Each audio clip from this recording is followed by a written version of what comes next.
kutekeleza mradi huu, tulifanya utambulisho wa mradi kwa kushirikiana na wadau mbalimbali. Mradi huu umetambulishwa rasmi katika ngazi tofauti za utawala, ikiwa ni pamoja na ngazi ya halmashauri ya wilaya ya Musoma, ngazi ya kata ambazo ni Nyegina, Mgango, Iflif, Nyakatende, Nyambono na Bugwema. Katika kata 6 tumefanya vikao na kamati ya UDC kwenye kata hizo 6 ambao ni Nyegina, Mgango, Iflif, Nyakatende, Nyambono na Bugwema. Matokeo ya awali: kupitia juhudi hizi tumefanikisha yafuatayo. Jumla ya watoto wenye ulemavu waliobainika na kuingizwa katika mpango wa elimu ambao waliokuwa wakifichwa majumbani bila kupata huduma ya elimu kwa sababu ya unyanyapaa. Katika kata ya Mgango tumebaini watoto 32 wenye ulemavu ambao wako shuleni, na kata ya Nyakatende na watoto 56 wenye ulemavu walioko shuleni, na kata ya Nyambono na watoto wenye ulemavu 52 walio shuleni, na kata ya Iflif kuna watoto 34 wenye ulemavu walioko shuleni, na kata ya Nyegina kuna watoto 63 walioko shuleni, na kata ya Bugwema kuna watoto 27 wenye ulemavu walioko shuleni. Ushirikiano mzuri kati ya jamii, viongozi wa kata na shule katika kuhakikisha ujumuishwaji wa watoto wenye ulemavu, lakini pia uboreshaji wa mwitikio wa wazazi na walezi kuhusu umuhimu wa elimu kwa watoto wao. Kampeni ya Wape Elimu ni sehemu ya juhudi za mradi huu, ikihamasisha jamii kuwapeleka watoto wenye ulemavu shuleni na kupinga ukatili dhidi yao. Kampeni hii inakusudia kuhamasisha jamii kupinga ukatili na kuchochea ujumuishwaji wa watoto na vijana wenye ulemavu. Na mwisho, tunaendelea kusisitiza umuhimu wa elimu jumuishi na kuhakikisha kuwa kila mtoto mwenye ulemavu anapata fursa sawa ya kujifunza. Tunawashukuru wadau wote wanaounga mkono juhudi hizi, na tunatarajia kuendelea kushirikiana kwa mafanikio zaidi. Nichukue nafasi tena kuwashukuru sana wananchi wa kata ya Mgango, lakini pia wazazi waliofika wenye watoto wenye ulemavu wanaosoma katika shule ya Kuibara B, kuonyesha mfano au watoto wenye ulemavu waliopewa fursa. Lakini pia nishukuru uongozi wa kata kuanzia afisa mtendaji wa kata na timu yake kuhakikisha ujumbe huu unafika kwa kila kaya na kwa kila familia, ili hao watoto wenye ulemavu walioko nyumbani ambao hawajaenda shule, fursa imefunguliwa, wazazi wawapeleke watoto hawa shuleni na wao waweze kupata elimu kama watoto wengine.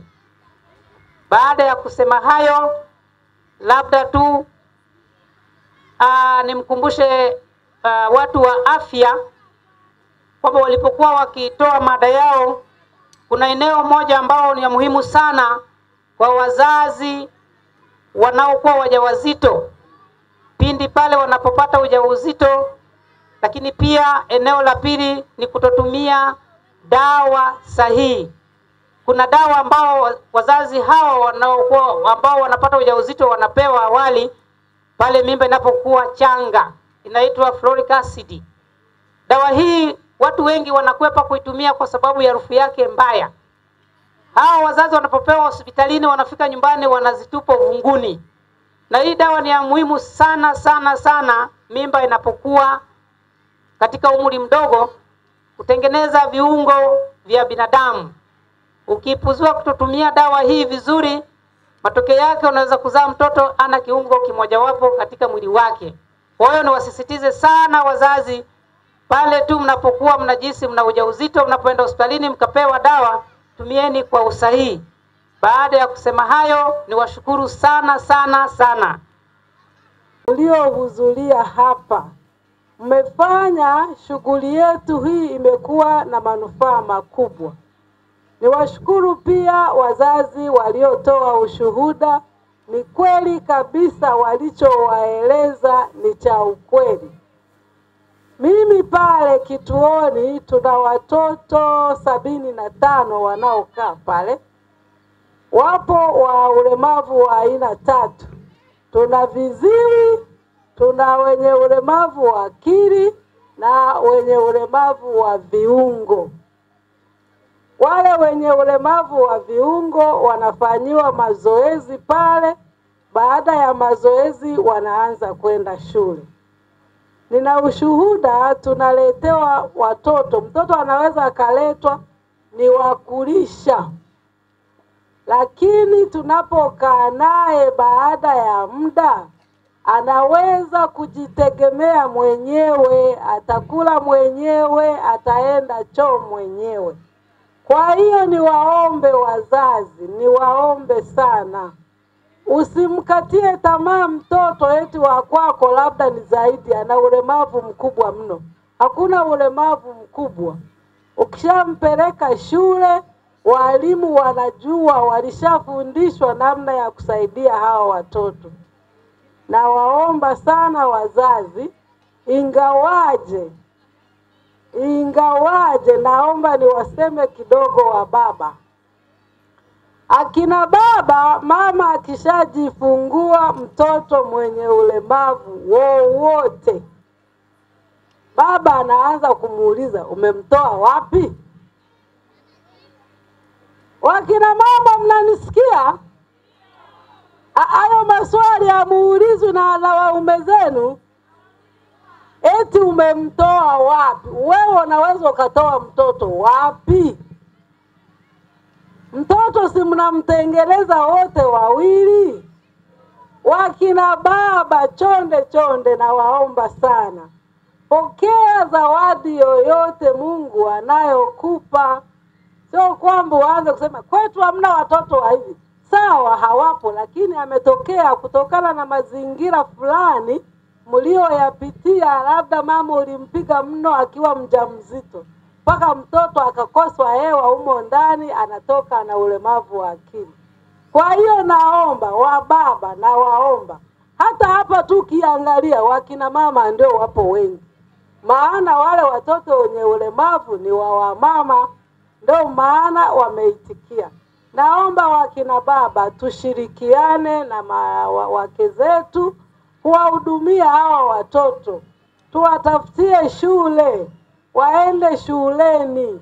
Pale shuleni atapata vitu vingi ambavyo nyumbani hatuwezi kumpa, hatuwezi kumsaidia.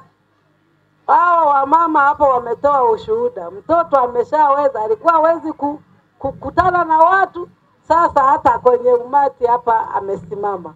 Kwa hiyo nawaomba sana wazazi wote, walimu wote, tusaidiane kutembea humo kwenye vijiji vyetu. Maana bado wengine wanafikiria mlemavu akishalemaa basi ni wakukaa ndani. Kwa hiyo walimu, kama tutatembea mji kwa mji, tutawabaini wengi ili tuweze kuwasaidia. Kwa hiyo natumaini niliyoyasema yanatosha, maana ilikuwa tu ni kukazia ili tuwapeleke hao watoto. Tuwapelekeni jamani, watendaji wa vijiji, na waomba mtusaidie, kwa sababu sisi hatutaweza kutembea kaya kwa kaya kwenye kata zenu, lakini nyinyi na wenye viti wa vijiji mtusaidie ili hao watoto tuweze kuwapa vifaa. Anayehitaji kifaa tuweze kumpa. Mkishatuletea ndo tutaenda kumuona huyu ana katika familia gani.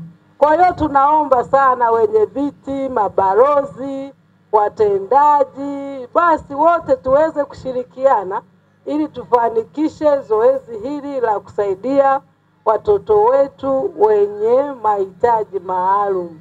Baada ya kusema hayo, ninawashukuru sana kwa usikivu wenu na kwa mwitikio mkubwa ambao mimi umenifurahisha sana. Asanteni sana. Kuibara katika wanawake wenzangu kutokuwapa watoto wao haki za msingi, kwa sababu kipindi unachobeba mimba haujui utajifungua nini. Hilo lazima wanawake sasa hivi naomba tukae makini sana. Mimi nakumbuka kipindi ambacho nimebeba mimba ya mtoto wangu anayeitwa Weli Manyamsha. Sikutegemea kuwa nitafanywa operation kubwa katika watoto wangu wote, na ilikuwa ni nzao ya 10, lakini nikafanywa operation kubwa. Ilivyofika kipindi cha shule kumwandikisha, nikampeleka mwanangu shule. Kila ambavyo akitoka shule, mimi huwa ni mtundu. Namwambia mwanangu, umetoka shule? Nikasema ndio. Ninakagua daftari. Kila mtoto anavyotoka shuleni ni madudu anayoyafanya. Nikasema hapana, huyu mtoto ana kichwa gani kigumu? Mbona unaandika vitu ambavyo havieleweki? Hatimaye siku za mwisho nikamweka A. Nikaona hapana.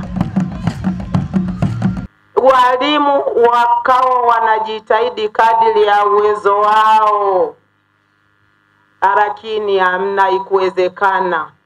Nikasema hapana, ngoja huyu mtoto nimbadilishe, nimuombee uhamisho, nimpeleke kwa meja. Nilivyomweka kwa meja, ndani ya miezi 2 tayari nikaona mtoto wangu ana unafuu kidogo. Nikasemaje, mwalimu meja, siku za mbeleni mwanangu sijui nitakachokupa, ila ninaomba Mungu akuzidishie kulingana na ambavyo sasa hivi mwanangu akili kidogo inaleta manufaa. Mungu akubariki sana mwalimu meja mkuu wa B. Sasa basi nirudi kwa wanawake wenzangu, ninawapa pole kuficha watoto wenu. Eti wanakaa ndani, eti mnawaonea aibu. Msiwaonea aibu, yale ni mapenzi ya Mwenyezi Mungu.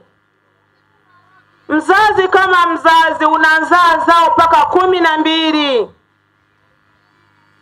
Lakini matokeo ya mwisho Mungu anakuja kukupa maajabu. Ni kama hao watoto. Sasa ninachowaombea, acha kumuonea mtoto wako kuwa ni mlemavu, unashindwa kumpa haki zake za msingi. Tunaomba wanawake tubadilike kwa hilo, kwa sababu kipindi unamzaa ukujua kama ana udhaifu gani. Ninaomba tuwe na muamko. Hata wakina baba, wazazi ni 2, sio mmoja tu. Kwa sasa alivyoenda shuleni huyo mwanangu, siku hizi anazungumza Kiswahili, anaogopi mtu yoyote. Ukimuuliza sasa hivi anasema mwalimu meja, sasa hivi mwalimu Kiraka, anawapa hongera. Walikuwa wameenda sasa hivi kwenye mchezo huko Kiabakari, yeye anasema alikuwa ameenda Dar es Salaam na mwalimu Karaka. Kwa hiyo na mimi nasema kwamba naishukuru sana serikali kuliona hili kwa watoto kama hao. Jamani, wanawake wenzangu, tusiwafiche watoto wetu majumbani. Elimu ni ya bure. Swala mtoto kuwa mlemavu ni mapenzi ya Mungu tu. Hata wewe ungeweza kuwa hivyo, lakini Mungu akaona basi ngoja balance. Watoto walemavu hawakosekani kwenye jamii yoyote ile. Sasa zipo sheria za mtoto, zipo sheria za kumlinda mtoto. Elimu. Wale ndugu zangu, niwaombe wazazi wenzangu, wale ambao mnao watoto wenye ulemavu au wa kike au wa kivulana, unaombwa kumleta shule.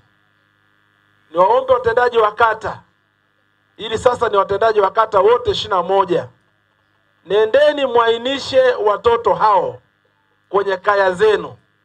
Washirikisheni wenye vitu wa vitongoji, wenye vitu wa vijiji, waweze kuwatambua. Ndugu zangu, kwanza kuwatambua ni hatua moja kubwa sana. Lazima tuwatambue kwenye kila kata, tuwatambue kila kijiji, tuwatambue katika level ya kitongoji. Kitu ambacho mimi nimekuwepo kwenye halmashauri kwa muda sasa. Zipo fedha para halmashauri, tena pesa nyingi kweli kweli kwa ajili ya walemavu, lakini zile fedha hawaziombi. Zipo ni kwa ajili ya walemavu, vijana na akina mama. Fedha zipo. Tutakuta vikundi vya akina mama, tutakuta vikundi vya vijana. Vikundi vya walemavu hawaombi. Na sio kwamba hawapo, wapo wenye uwezo wa kuweza kufanya shughuli kama alivyokuwa anaeleza sister hapa. Shughuli za ushonaji, unaona mabegi mazuri kama haya wanafanya wenzetu. Kwa hiyo niwaombe ndugu viongozi, hasa watendaji wa vijiji, simamieni hili. Kwanza mwatambue shule ipo hapo, imeshaandaliwa kabisa. Ipo katika hatua za mwisho za ukamilishaji. Sasa serikali isije kawekeza jengo kubwa namna hiyo alafu likakosa wahusika wa kulitumia. Serikali imeshaandaa walimu mahususi kabisa kwa ajili ya kuwasaidia hao watoto. Tayari tunao wadau wetu wa elimu kutoka Santa Justin, wanakuja kutusaidia sisi. Kwa hiyo niwaombe ndugu wazazi, tusiwakatishe tamaa, tuwatie moyo, tuwape support. Kama ulivyosikia sister alivyoeleza hapa, shughuli hizi wamezianza miaka mingi. Tangia 2006 walianza na watoto 10 tu. Leo hii wanakaribia watoto 75 kwa mwaka huu. Kwa hiyo hizi kata zetu ambazo tunakwenda kuanza nazo shughuli hizi, basi niwaombe waheshimiwa madiwani, sababu mwenyekiti wao yupo hapa, hebu mratibu, tengenezeni syndicate ya